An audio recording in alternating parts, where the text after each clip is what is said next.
with another episode of On the Record with Tiffany. And today I have one of my favorite friends, the CEO, the president and CEO of Legend Productions. And he's actually going to interview me today. This is a different spin on the Record with Tiffany, not like we usually do it, but we wanted to talk a little bit about Texas Kidney Foundation and my day job. So I had to take off my hat as hostess. So I'm going to turn it over to you, Zak. You're a woman of many hats. However, so I'm sure everybody already knows, but you are the CEO of the Texas Kidney Foundation. So give us a little background on Texas Kidney Foundation. What is it? Well, funny that you should ask. Texas Kidney Foundation is, we got our start because there was a vacuum left when a national organization left our area. But unfortunately, they didn't take kidney disease with them. So there was a need for early identification of kidney disease. So a few doctors got together and other medical professionals, and they decided, hey, we still need to service this community, and we need to identify the disease early, as quickly as possible. And we need to educate people about it. So they started the Texas Kidney Foundation back in 2011. So since the Kidney Foundation started in 2011, what big changes have y'all been involved in, or has there been any big changes? Oh, there have been a lot of big changes to kidney disease. Well, one of the first things that we did was we started early detection screenings, but we did it in a different way. Historically, those screenings had been done on site with practices or medical professionals, and we continued with that practice, but we found a technology by a company called Nova Biomedical, where we a point of care creatinine meter, where we could go any place and actually stage kidney disease through a new technology that was portable.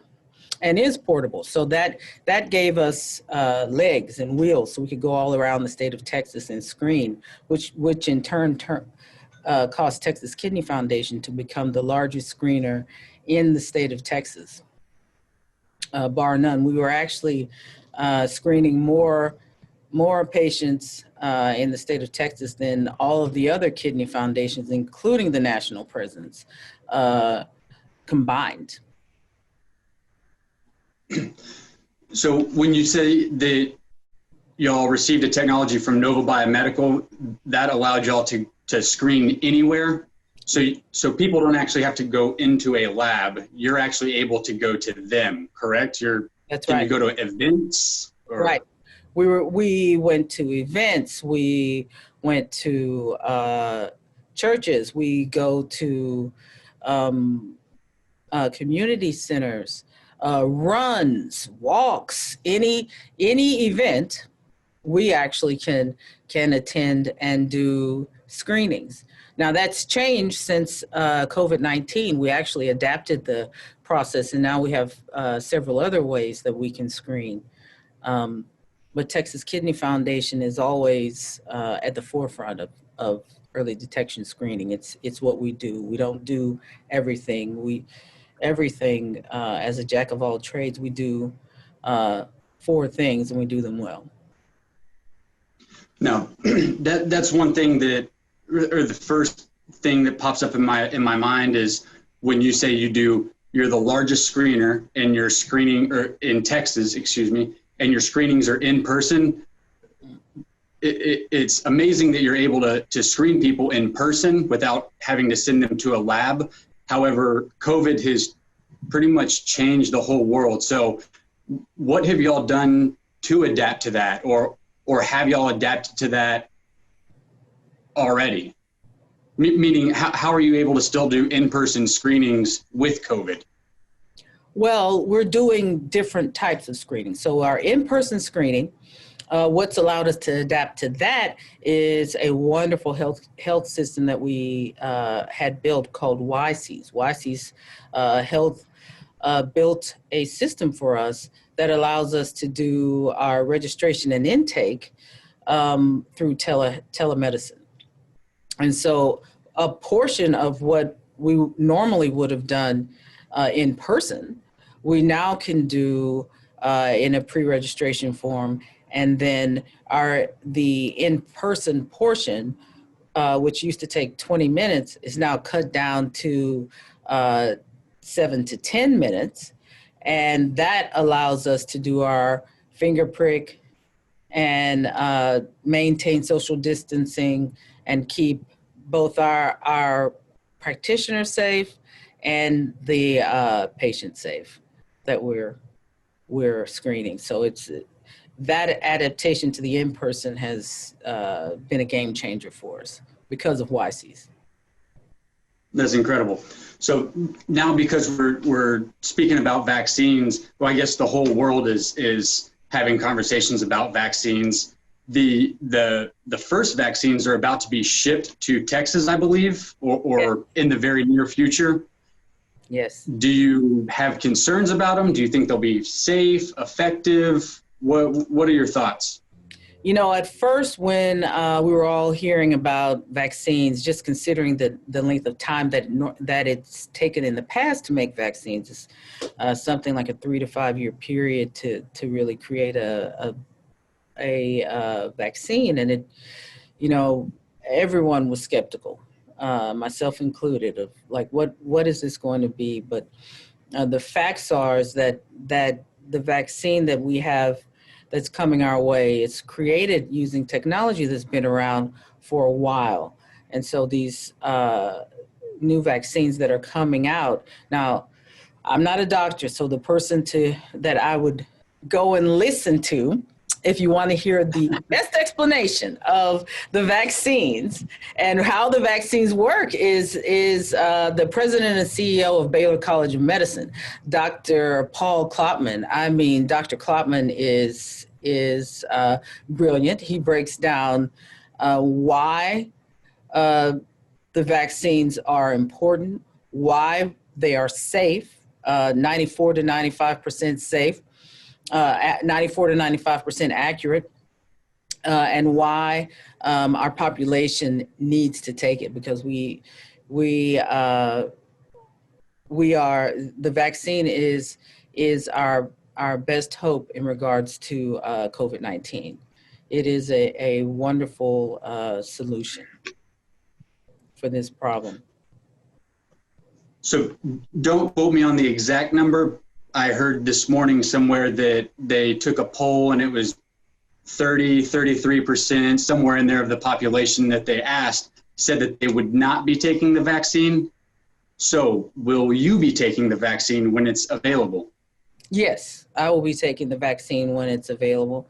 And, you know, it always makes me sad to hear that about people not wanting to take the vaccine because, you know, my thoughts are is that a lot of that is because of misinformation. I mean, we've all been inundated with false narratives about the vaccines and about what, you know, even whether or not COVID-19 is real. And that, you know, that's been the travesty of the pandemic, is that it's been so widely misinformed. The public has been so widely misinformed. So it's funny you say misinformed. It's almost as if in today's modern world, the information that's coming out of your mouth or that's being discussed, it's almost as if that determines the political side or the political party you're involved with. It's almost as if COVID discussion is the new political conversation, that they're somehow tied together. So what are your thoughts on that? Do you think that there are too many political views that are crossing the boundaries with the information that should be translated about the health and safety of vaccines and COVID? I think that there should be no political view at all associated with health and science. We should be following the science. Politics should not enter into this discussion at all. We're talking about a disease that is affecting our population, Black and brown people in large numbers. And that is not a political statement, that is a scientific fact. And we should be following the people who understand what should be done for COVID-19, and that would be the scientists and the doctors, not laymen and not individuals who have nothing to do with the actual efficacy of the vaccine or figuring out what we should be doing in terms of a plan for the nation and our healthcare system. And we're in a few minutes, we're going to come back and listen and talk a little bit more about some of what's happening in our healthcare system. And Zak is going to talk with us about some of what Texas Kidney Foundation and our End-Stage Renal Disease Network, what is everybody doing in Texas to prepare and to take care of Texans? Remember, these conversations are hard, but they are important. And it's important that we put accurate information out for the people that we serve. Your lives depend on it. So come back and listen to our next segment. You've been listening to On the Record with Tiffany.